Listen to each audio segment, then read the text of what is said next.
Selamat sore Bapak dosen beserta teman-teman semua. Perkenalkan, nama saya Leorna Dawara dengan NIM 2101050037. Pada kesempatan ini saya akan memperkenalkan beragam kebudayaan dan kekhasan yang ada di Kabupaten Ende.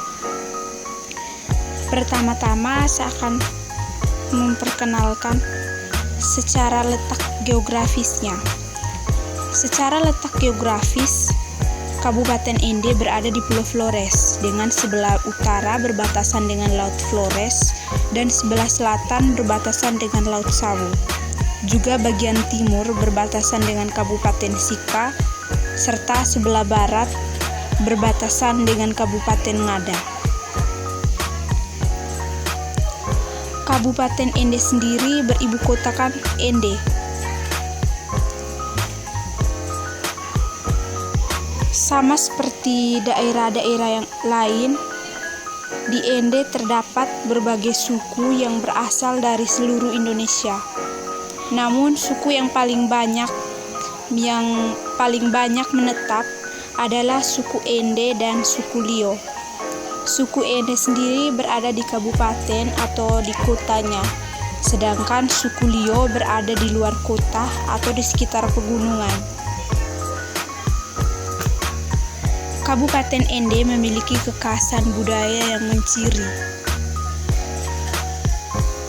Ada berbagai tarian. Contoh tariannya yang paling terkenal yaitu tarian Gawi. Tarian Gawi sendiri adalah salah satu dari ragam tarian yang berasal dari suku Lio, dengan Ga yang berarti segan atau sungkan dan Wi yang berarti menarik. Dengan perpaduan kata itu, Gawi dimaknai tarian yang menyatukan diri dengan saling berpegangan tangan dalam formasi lingkaran, menggambarkan persatuan dan kebersamaan. Yang kedua, tarian Wanda Pau. Tarian Wanda Pau yang berasal dari suku Lio digelar untuk menyambut tamu agung, juga ditarikan pada upacara adat ataupun pada pesta-pesta resmi. Di Ende juga terdapat makanan khas yaitu uwindota. Bisa kita lihat di sebelah kiri. Uwindota yaitu berbahan dasar ubi khas Ende, ubi nuabosi, yang dicincang halus dan dikukus. Lalu yang di sebelah kiri disebut sayur urap atau dalam bahasa Ende disebut ngeta. Ngeta merupakan teman makan dari uwindota, berbahan dasar sayur-sayuran rebus yang dicampur dengan parutan kelapa. Selain terdapat makanan khas dan tarian, di Ende juga terdapat wisata yang cukup menarik. Tempat wisata yang pertama yaitu Danau Kelimutu, berada di Pemo, Kecamatan Kelimutu, Moni. Danau ini menjadi destinasi wisatawan domestik maupun luar negeri. Memiliki tiga kawah warna yang bernama Tibu Atabupu, Tibu Atapolo, dan Tibu Koofai Nuamuri. Danau ini dijadikan sebuah tempat konservasi nasional alam Kelimutu pada 26 Februari 1992 dan diklaim sebagai satu dari 7 keajaiban dunia. Lalu wisata yang kedua yang cukup terkenal juga yaitu Taman Renungan Bung Karno. Berada di pusat kota Ende, di taman ini terdapat pohon sukun yang konon katanya di bawah pohon sukun ini Bung Karno merenungkan dan mengisi waktu luang semasa pengasingan. Beliau sangat menggemari tempat ini karena letaknya agak tinggi sehingga terdapat pemandangan laut lepas.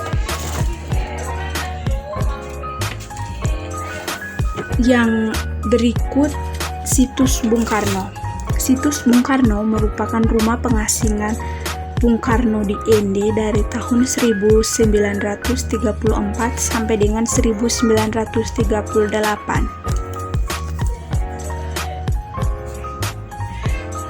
Selain semua ini, di Ende juga terdapat pakaian adat, penciri, rumah adat, dan upacara adatnya. Yang pertama, pakaian adat. Pakaian adat ini berbeda untuk perempuan dan laki-lakinya. Untuk laki-laki sendiri disebut ragi luka, dengan bagian bawah berupa kain sarung yang disebut ragi, dan selempang yang menyilang di badan disebut luka. Biasanya laki-laki jarang menggunakan baju. Di bagian kepala seperti ikat kepala yang disebut lesu. Untuk perempuan disebut lambu labo, dengan bagian bawah berupa kain sarung yang disebut labo dan bajunya disebut lambu nua. Sarung labo biasanya berbeda di motifnya di setiap wilayah. Yang berikut rumah adat. Rumah adat ini, rumah adat Ende, dinamakan Seoria Mosalaki Tanah, yaitu rumah adat yang dihuni Mosalaki Pu'u atau tetua adat dan tempat berlangsungnya upacara adat. Yang berikut upacara adat. Upacara adat di Ende biasanya lebih banyak dan masih dilakukan sampai sekarang, khusus di suku Lio, tempat saya. Puncak upacara adat di suku Lio yaitu Jokaju.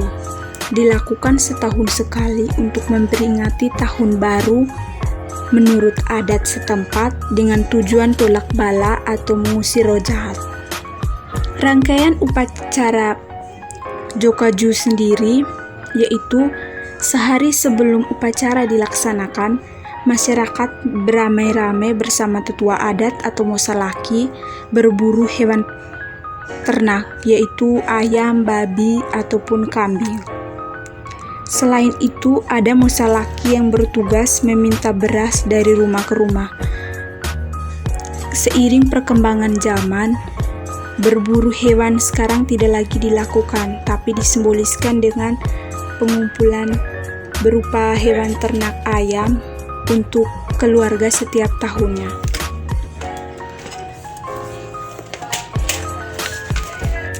Pada malam hari, mosalaki atau tetua adat melakukan upacara sesajen atau patikanitu dari hasil siang tadi.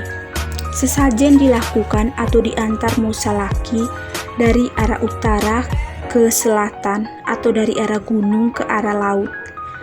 Dan pada saat mosalaki mengantar sesajen, masyarakat setempat membunyikan gong atau semua yang bisa dibunyikan hingga para mosalaki pulang kembali ke rumah adat.